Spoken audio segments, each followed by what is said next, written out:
In today's political climate, change in Washington is the only guarantee. And when small businesses aren't plugged in, they pay the price. That's why NSBA keeps you hardwired to what's happening inside D.C. Good morning, Jack. How are you? Good morning, Molly. How are you? I'm doing well. Thankful for not terrible TSA experiences over the past spring break. Hope the same is true for you. Same is true for me as well. I believe we have a special guest today. We do have a special guest. Our fearless leader, Todd McCracken, President and CEO of NSBA, is joining us today. Todd, welcome. Good morning. How's everybody doing? Good to see you, Todd. Doing great. This week, we're going to be talking about our economic report. It's the annual survey that NSBA produces every year. We've been doing it since 2006.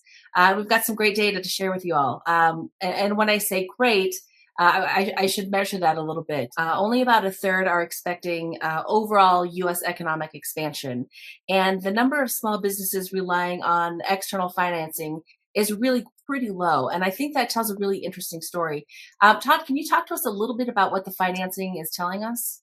Yeah, it's sort of a chicken and egg thing. It really is interesting because for the first time in a long time, we're seeing higher numbers of companies that say that all of their credit needs are being met. You think, well, that's really good news, right? That means things are loosening up. But in fact, you also at the same time see fewer businesses actually in the credit markets getting loans and all the rest. So what that actually tells us is that businesses don't see opportunities because businesses borrow money when they see an opportunity to grow and expand and increase economic activity. And that's what we're not seeing right now. So unfortunately, this idea that credit needs are being met isn't because of the external forces of something happening in the banks. It's because the small businesses aren't going out there to get the credit in the first place, unfortunately. That's right, Todd. And we also saw a decrease in SBA lending. And I think some of that, as you say, is people aren't looking for added financing, i.e. they're not growing. Some of it also is due to the fact that there have been some restrictions placed on the program that are really starting to kick in now. And we heard quite a bit about that from members on recent committee calls we had over the past week. Yeah, that actually could very well be the case. We don't really know the percentage of why small business lending in the programs are down, if it's because of restrictions or because the businesses aren't seeking credit. I suspect it's both. But the more restrictive changes to the SBA lending programs didn't really kick in until this past month in March. They were somewhat more restrictive starting last year, but we don't really know. I actually suspect the lion's share of it is decreased economic activity overall. Another indicator we found that was pretty concerning was revenue. And those reporting revenue growth was at its lowest point in more than 10 years. And that's a concern. Another issue is hiring. And Jack, you have some interesting thoughts on that. Right. The revenue point and the hiring points are directly connected.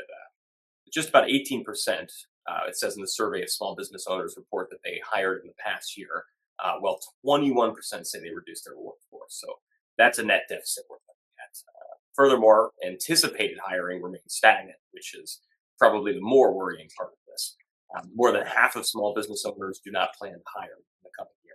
So the really interesting piece of this, and Jack, I want you to expand on this a little bit, is that what's driving this are things that really are pretty avoidable. We're talking about economic insecurity. That's the number one challenge that small businesses stated. That's more than health insurance. That's more than workers' comp, that's more than other benefits. And so that's a pretty big concern that economic insecurity, something that could be avoided to some degree, is a major issue. Can you talk a little bit about that, Jack, that economic insecurity and some of the other big challenges that small businesses expressed? Right. I would say economic insecurity, which is a major challenge, it's something that respondents to the survey have pointed out, is closely tied with U.S. political instability. Which is another indicator that respondents are particularly worried about. I would also take a look at the cost of health insurance and the increases that have taken place there recently. They bumped up to pre-pandemic levels of concern. These are all things that our respondents are concerned about.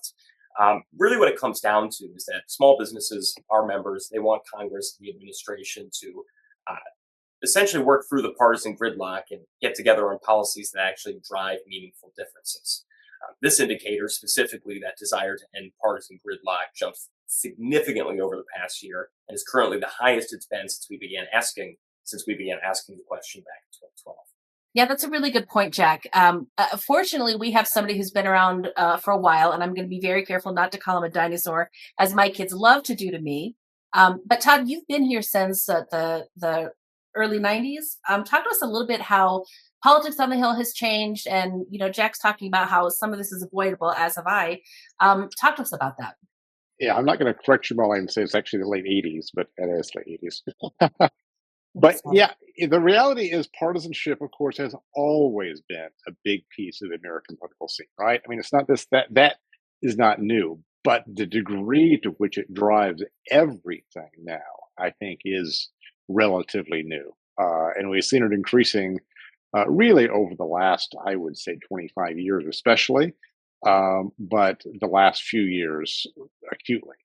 And it really undermines people's confidence that the government will ever do the right thing for the right reasons, based on actual data and facts. And that makes people insecure about the future. It just does. And for a business that's trying to plan to get investors to think about what the next 5 years might bring, it can be crippling. And that's why that's such a high agenda item for it, even though it doesn't affect sort of day-to-day business right now. Um, it affects long-term perspectives on it. And it's just what we've seen in the last few weeks with the DHS is just emblematic. It's a relatively small piece of the federal budget that they ought to be able to find a way to deal with, and they just can't because both sides are jockeying for partisan advantage. And the American people see it, and the small business community, I think, sees it most acutely. yeah, I think that pragmatism that really fuels small businesses, that, we have a job to do. And wouldn't it be nice if, Right. if Congress and policymakers could just do the job? That's all we want them to do. We did ask some trade questions, and the majority of small businesses said they have incurred increased costs in the last year. 74% of those attribute those increased costs to trade and tariff policies. Yeah. And so I think that's another one of those things where there's such a big deal and such, political hay made out of it. And there's just a lack of stability, a lack of predictability, and that makes it really challenging. And also costs have increased, and that hits small businesses. And if they're expecting ongoing increase in costs, they're even less likely to grow. That's exactly right. And of course, most small companies don't import directly, so they're not paying tariffs directly.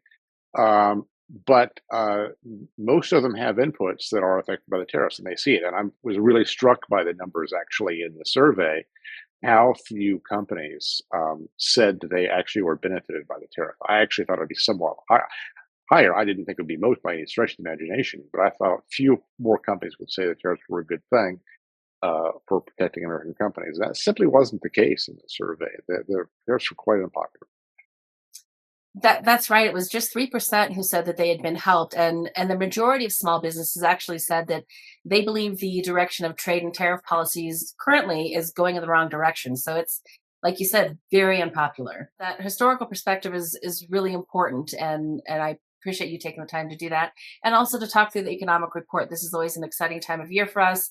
Even when it's not the greatest of news, it tells us how our members are faring, and that's what's really important to us. So, Todd, thank you for joining us, and we'll talk soon. Thanks for having me. It's good to be here. Jack, I know we've had a deep dive into the economic report, and it's been pretty quiet on Capitol Hill, but it wouldn't be hardwired if we didn't talk a little bit about what's on deck for this week. What's happening? Yeah, it's been relatively quiet. We're in the middle of a 2-week recess that covers the Easter and Passover holidays. Last week was pretty quiet, though there was some talk of the House coming back into town this week to do work on the DHS funding package, but ultimately that fell through. So lawmakers are still scattered around the country right now. But we're still hard at work here at NSBA. I have a few meetings throughout the week with staff and Congress. So conversations continue to proceed alongside our main priorities. That's great. I know we all sleep a little bit better knowing that you're keeping an eye on things for us, Jack. So thanks for your hard work. And I hope everybody listening had a peaceful weekend and spent some time with family. And thank you for spending some time with us today on Hardwired. We'll talk to you next week. Bye. That's all. Bye.